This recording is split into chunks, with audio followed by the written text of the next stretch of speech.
நல்ல இறா தூக்கு செய்ய போகிறோம். வாங்க எப்படி செய்யலாம் பார்க்கலாம்.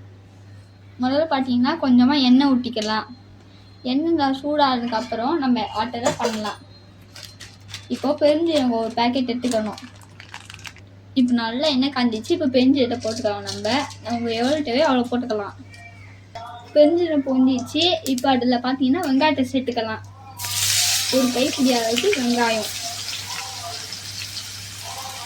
நல்லா அடக்கிக்கலாம். வெங்காயம் கொஞ்சம் மாற வரைக்கும் நம்ம அடக்கிக்கணும்.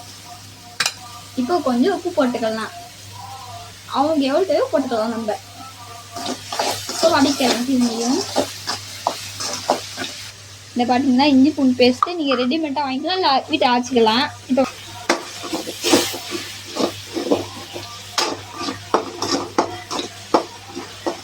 இப்போ நம்ம கொஞ்சமாக தக்காளியில் ஆட் பண்ணிக்கலாம். நல்லா அரைச்சி தக்காளி ஆட் பண்ணிக்கோங்க. அப்புறம் கொட்டிக்க ஒரு குழம்பு. இப்போ நல்லா வடிப்பாங்க. குழம்பு கொஞ்சம் கொடி வர வரைக்கும் நல்லா கலக்கிக்கோங்க. அப்புறம் நமக்கு டேஸ்ட்டாக ஏற்கனவே நம்ம உப்பு போட்டாச்சு. இப்போ கொஞ்சமாக மிளகாய் தூள் போட்டுக்கலாம்.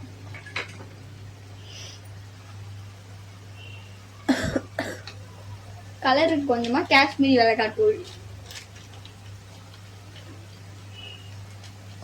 இப்போ நம்ம நல்லா கலக்கிக்கலாம். மிஸ் ஆகிற மாதிரி. இப்போ முக்கியமாக இறாவை இப்போ இறாவை நீங்கள் க்ளீன் பண்ணி வச்சுக்கோங்க. இதை க்ளீனிங் வீடியோவை நான் இன்னொரு நாளைக்கு அப்லோட் பண்ணுறேன். நீங்களே பாருங்கள். இப்போ நல்லா வடிக்கலாம் இறாவை.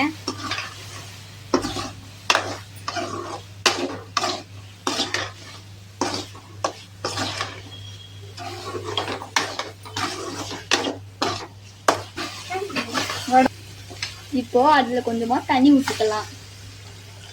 தண்ணி ஊற்றதுக்கப்புறம் நல்லா வதக்கிட்டு மூடி வச்சு 5 இல்லை 7 மணி நேரமாச்சு மூடி வச்சிடணும்.